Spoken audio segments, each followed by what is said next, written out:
A proverb a day to keep broke and stupid away. Our spoken word proverb of the day, Proverbs chapter 20. Wine is a mocker, strong drink, a brawler, and whoever's led astray by it is not wise. Wine is a mocker. You drink wine, you'll be a mocker. Strong drink, has to be spirits, alcohol, is a brawler. And whoever is led astray by the bottle is not wise. Verse 2. The terror of a king is like the growling of a lion.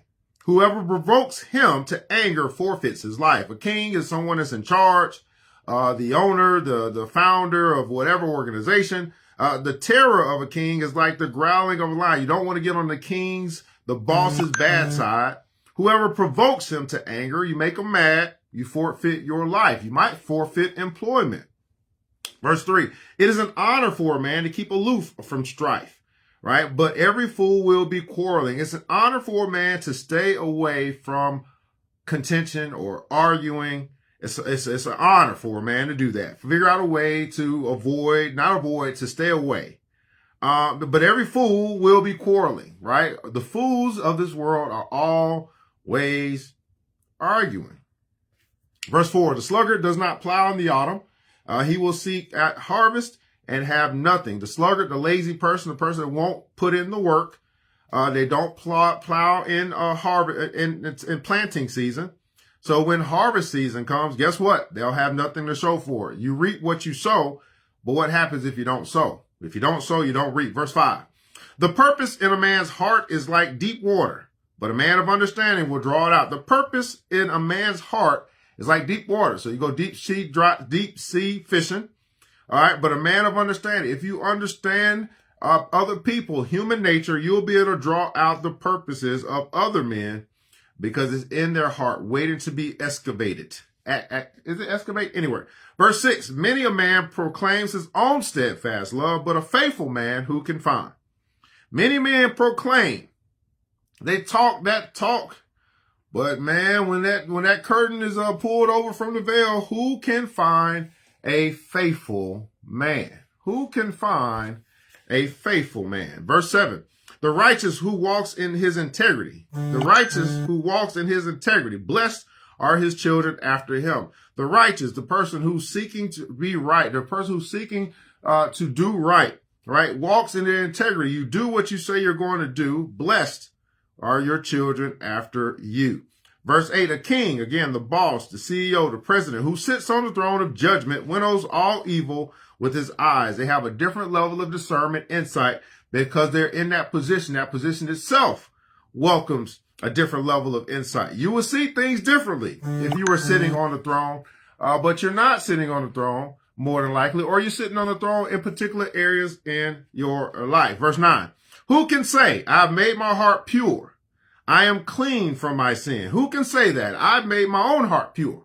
I am clean from my sin. Well, if you confess unto the Lord, then the Lord can say, he's made your heart pure, not that you have made your heart pure. Verse 10, unequal weights and unequal measures are both alike, an abomination to the Lord. If you don't put yourself in negotiation statuses where there's a win-win for everyone, or if, you're trying to overcharge the market, if it's unequal, that's an abomination. The Lord absolutely hates it when you take advantage of other people. Yikes. Unequal weights and unequal measures are both alike, an abomination to the Lord. An abomination means he absolutely hates it, detests it, abhors it. So don't be the person that's taking advantage of other people, because that would be unequal weights and an unequal measures. Verse 11, even a child makes himself known by his acts, by whether his conduct is pure and upright. Even you know that by how a child acts, therefore how an adult acts, what they do versus what they say makes much of a difference. You can tell by what they do if you just watch them long enough, but whether their conduct, the adult's conduct, is pure and upright. Have you been watching long enough to identify the character of whoever it is that you might be dealing with? Because that's what you would do with children. Verse 12. The hearing ear and the seeing eye, the Lord has made them both. God bless me Please, Lord, help me, right, to develop a hearing ear and a seeing eye. Let me hear what I should hear. Let me see what I should see. Give me the ability to have vision, right? So I can see what I should see while other people may not see what I see. Give me the ability to hear, to listen. Help me with my listening capacities so I can hear what needs to be heard while other people can't hear what is being said. Let me hear it in its glory. Verse 13. Love not sleep, lest you come to poverty. Open your eyes and you will have plenty of bread. Wow, there's some people right now. It's about 8 o'clock in the morning I'm doing this. There's some people right now who still sleep. Still sleeping broke. Make no sense. Get your butt up out the bed, go to work, go figure out something to do with your time to be productive. But if you love sleeping, being a couch potato, right? You love to sleep. Oh, I'm so tired. How are you tired and you ain't done nothing all day? See, but you're really not tired. You just been sleeping too long and now you so used to sleep. Why don't you get up, get out, and go get something? Love not sleep, lest you come to poverty. Is that quite possibly the reason why some of you are broke? Because you love sleep. I'm just saying. Open your eyes and you will see plenty of opportunity out there in the land, plenty of ways, plenty of positions, plenty of things that you could do to earn more money if you stop liking to sleep so much. I'm just saying. This is what the good book says. Love not sleep, and you will have plenty of bread. Open your eyes. You'll see all the opportunities that are out there. You'll see the opportunities to make more money. You will see them if you open your eyes, you stop sleeping so much. And probably some things that make you sleep so much, you watch too much TV, and that puts you to sleep. You look at your phone all day, that puts you to sleep. All those are ways that puts you to sleep. Verse 14. Bad, says the buyer. But when he goes away, then he boasts. These are the people that say one thing in your face, but they mean another thing as well. These are the politicians that say, I'm going to do this, I'm going to do this, I'm going to do this, I'm going to do this. But that ain't what they mean. These are the people that you thought voted for Biden, but they told you they voted for Biden, but they voted for Trump. Bad, says the buyer. But when he goes away, then he boasts. Right? What did Chris Tucker say? Chris Tucker said on Friday, he said, well, when he gone, I'll be talking again. I'm going to shut up. But when he leave, I'll be talking again. Verse 15. There is gold and abundance of costly stones, but the lips of knowledge are a precious jewel. So there's gold, there's money, right? In precious metals. But the lips of a knowledge, the lips of a wise man are precious jewels. Wow. All right. Do you love money, physical, precious metals more? Do you love knowledge that comes from your ancestors, comes from your elders, comes from your studies, comes from history? The lips of knowledge are a precious jewel. Do you treat it as such? Do you have an attitude of gratitude for the knowledge and the wisdom that's been trying to be passed down unto you from your parents, your grandparents, your great-grandparents, or the historical figures in this world? Whatever the case may be, Kobe Bryant, I don't know. Do you value the lips of knowledge that can help you to not do what you shouldn't do and to help you to do what you know that you should do? Verse 16, take a man's garment when he has put up security for a stranger and hold it in pledge when he puts up security for foreigners. This is the person, he's saying, hey, y'all don't need to be doing all of that co-signing stuff. This is what it means. Takes up a garment, take a man's garment, take his shirt off his back when he has put up security. When you put up security, you got to put up collateral. Okay? Say, hey man, it's not good. The good book tells us don't do that. Now, you know, it's better not to do that. It's better not to co-sign, to vouch for others. Cause here's the deal. You don't know what they gonna do. You don't know if they gonna honor their word. These people, you know what it is. You know how it is. They sound so good when they begging for the money, asking for the money, but then they disappear when it's time to return it back. And when it's time to return it back, guess what? That's your shirt. That's your coat. Those your belongings. That's your house that's on the line for someone else's character. And not only do we do it for strangers, which would be your neighbors, and how we do it for foreigners, people won't even know. This is how people scheme, scam, fraud. The frauds do this all the time. They put up something and say it's going to be a great thing or whatever. They get people to invest, right? That's them taking that money, putting up security for a stranger. You don't know them. Okay, I'm just saying. Verse 17. Bread gained by deceit is sweet to a man, but afterward his mouth will be full of gravel. Look at that. Bread gained by deceit. For you to eat by having taken advantage of somebody, by lying, cheating, or stealing, yeah, it might be sweet to you. The bread tastes good, but once you get through eating it, mouth full of sand, your mouth full of gravel, your mouth is full of dirt.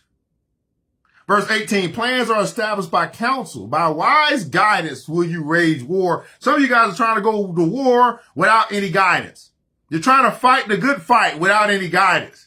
You're trying to fight the good fight with zero accountability. That's why you keep losing the battles. You can still win the war, but you might need a little bit of help. You might need to listen to somebody, put a strategy together before you go to war. Okay? Plans established by counsel. Counsel help you to establish solid plans. Verse 19, whoever goes about slandering reveals secrets. Therefore, do not associate with the simple babbler. Do not associate with gossipers. Now, I believe that Oprah Winfrey said this in one of her previous interviews recently, right? Don't even associate with people who will gossip. If a person is going to gossip to you, more than likely, they're more willing to gossip about you. I'm just saying. If they're willing to gossip to you, more than likely, they're willing to gossip about you. Verse 20, if one curses his father or his mother, his lamp will be put out in utter darkness. If one curses his father, or his mother, no matter what they may have done in your life, your father, your mother, your lamp will be put out in utter darkness. Verse 21, an inheritance gained hastily in the beginning will not be blessed in the end. Don't be trying to, hey, listen, inheritance can pass down. You can't wait till your parents die or something like that. I don't know, that's crazy. But inheritance gain, you just can't wait. You may try to make it speed up the process. Whatever that is, right, it will not be blessed in the end. You might get it. You might get it quick. You might get it fast. It will not be blessed in the end. Verse 22, do not say, I will repay evil.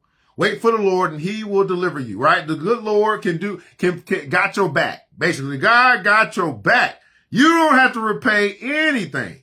No revenge necessary because God has got your back. If you believe that, put in the console, God's got my back. All right. Verse 23, unequal weights. Again, going back to that, being unfair are an abomination to the Lord. Absolutely hates it. And false scales are not good, right? Being unfair is an abomination. God hates it when you're not fair, especially if you understand that God has been fair with you. Verse 24, man's steps are from the Lord. How then can man understand his way? Right? Lean not on your own understanding. Man's steps are from the Lord. Some of us call it divine order.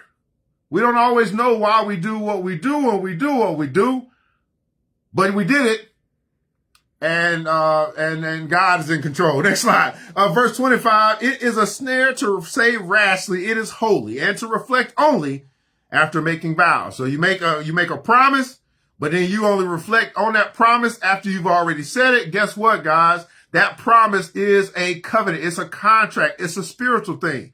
Honor your promises. Now, when you make that promise and you decide 24 hours later, I don't want to do that. I just said that because I was going to support that person, whatever the case may be. Guess what? Honor your word. Or don't be so quick to give your word, right? It is a snare to say rashly. That means you're in a rush you're a yes person, whatever. Don't be so quick to give your word if you have a hard time honoring your word, or in other words, if you're just a liar. That's just what it is. I know y'all don't want to hear that. That's lying. Verse 26, a wise king winnows the wicked winnows the wicked and drives the wheel over them. A wise king winnows, separates. I'm going to have to look up that word winnows, the wicked. That's the evil, and drives the wheel over them. Okay, I'm going to come back to verse 26. Verse 27, the spirit of man is the lamp of the Lord, searching all his innermost parts. The spirit of man is the lamp.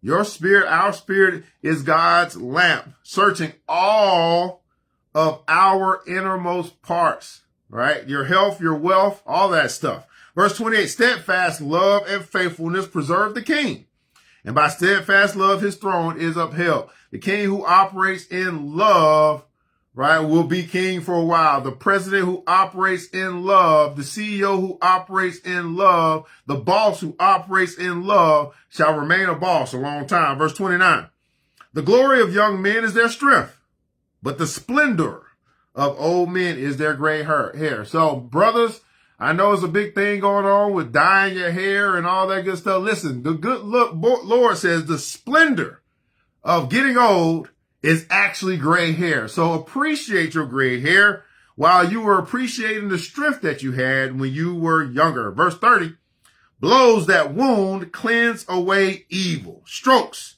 make clean the innermost parts. Man, sometimes it's going to take a whooping for you to get your shit together. Sometimes it's going to take a little bit of pain, a little bit of iron sharpening iron in order for you and I to do right. And that's just a part of God's disciplinary program that he has for you and I here on this earth. Well, that's what we got for you here today. So thanks so much for tuning in today to our spoken word, Proverbs chapter 20, a proverb a day to keep broke and stupid away.